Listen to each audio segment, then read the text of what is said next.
Without further ado, we'll welcome Frankie to the show. Frankie, you out there? Yes, sir. Yes. Good afternoon. Frankie, I've seen this motor before that you had before. I've seen it in a variety of different areas. I've noticed what it can do. I understand the dynamics behind it because I've done a couple of clean energy type deals myself with biodiesel, not necessarily on the engine side. But Frankie, tell us how you got started on this and how did you guys get to this point? Well, I came from the oil industry and retired from there. I know the complications of all the different fuels. I also know I ran an LNG plant, know how natural gas is a really clean burning fuel. And I moved to Florida, and I met a lifetime inventor, Mr. Harry Scholl, who is the inventor of this engine. And Harry, we got together and we started talking about what we could do instead of retirement. We don't retire very easily down here. And he showed me what he had been working with for quite a while. And he said, if we can do this, this, and this, we can make a clean burning engine, the same type of engine that's been running our electricity for the last 100 years, and put it in a small package. And he said, what do you think? And I said, I think we would be really not do the world a good service by leaving this on the table. So we put our own money in and went on and eventually went public, which I realize now after the fact that it was too early. But we went through our R&D stage, and we're now into pre-production, or we're doing our production models. And it's just an amazing thing because we can burn any types of fuels, including the oil industry, and we don't have to clean up we could get 3 times out of the oil fields than what we're doing now, and still burn it clean. So it's just an amazing accomplishment for Mr. Scholl and for Cyclone. It is an amazing thing. I said before, I've seen this motor before, and I've seen different types of biodiesel and actually manufactured different types of biodiesel, whether we did ours with crushed mass from trophy trees. We've done it with a variety of different things. But the one thing that stands out to me that we saw on your website was the fact that you guys could essentially power this thing using orange peels or biodiesel made from orange peels. Can you shed some light on that? Yes, orange peel oil actually has the same BTU value as diesel. It's about 140,000 BTUs per gallon.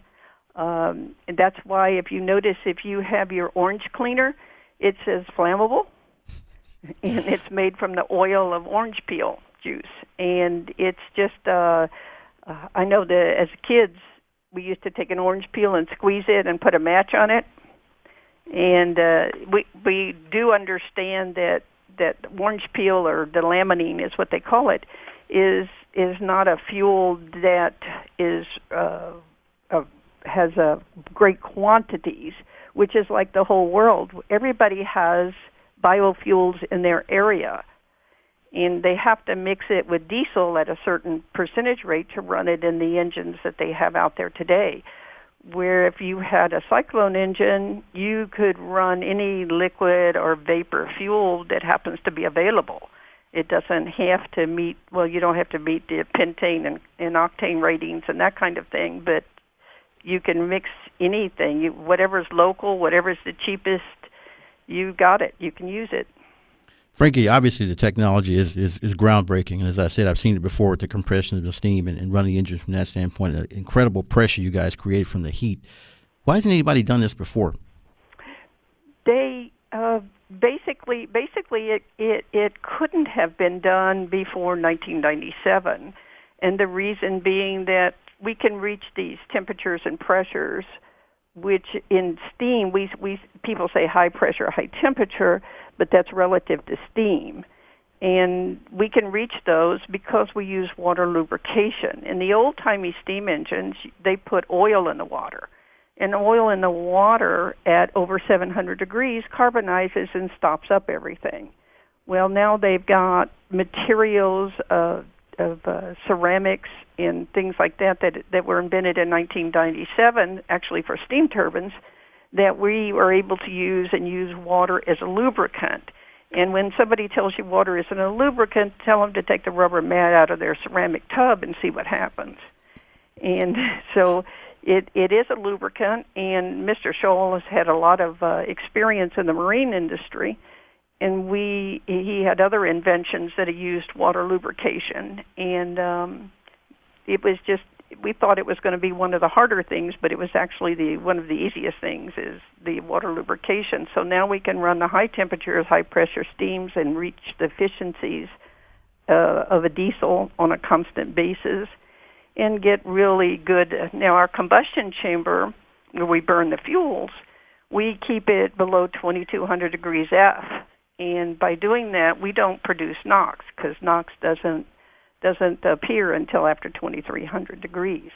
So you can produce no nitrous oxide at that point? Nope.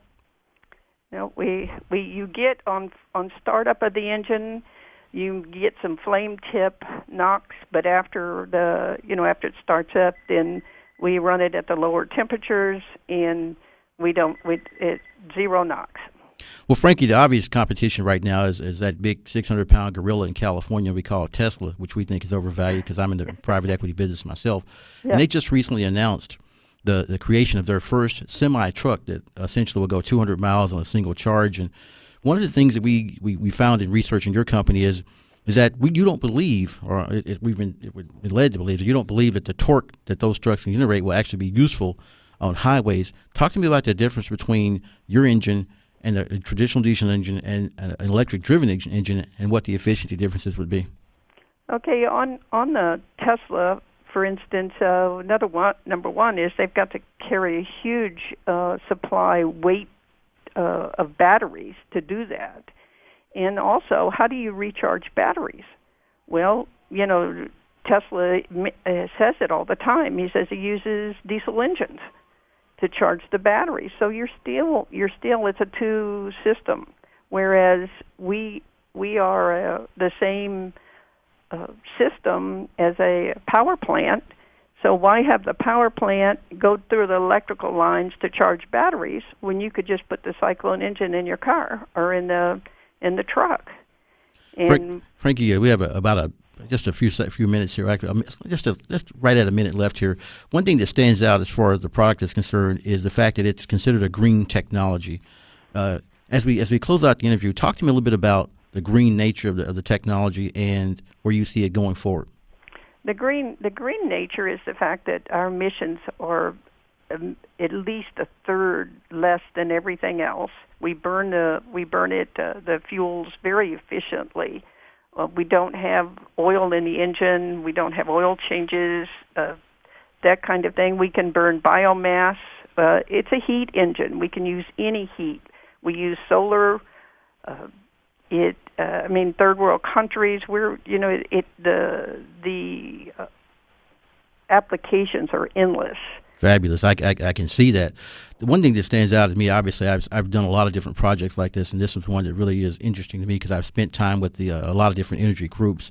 Mm-hmm. That said, we know that your company is growing right now. You're looking for that next big move to the upside. Tell us how people can get involved or get in contact with Cyclone Power to where they may be interested in maybe possibly investing in the company or getting more information about the engine and so on. How can they get a hold of you guys? They can either the info at Cyclone Power, INFO at cyclonepower.com, or Frankie at cyclonepower.com. And, of course, our telephone number, 954-943-8721. And I try very hard to return every call myself. Perfect. Frankie, thank you very much for joining us today. I appreciate you giving us a chance to learn about the Cyclone engine, the Cyclone Power. I look forward to speaking to you guys again. And I want to thank you again for joining us today. And thank you so much. We still appreciate your considerations. Thank you very much. That was Frankie Fruge, CEO of Cyclone Power. Coming back on the other side here, we'll be back on the other side with the private equity spotlight, and I think you guys will like what we have today. Also, we want to let you know that this particular section was sponsored by Notify, the CRM of the future.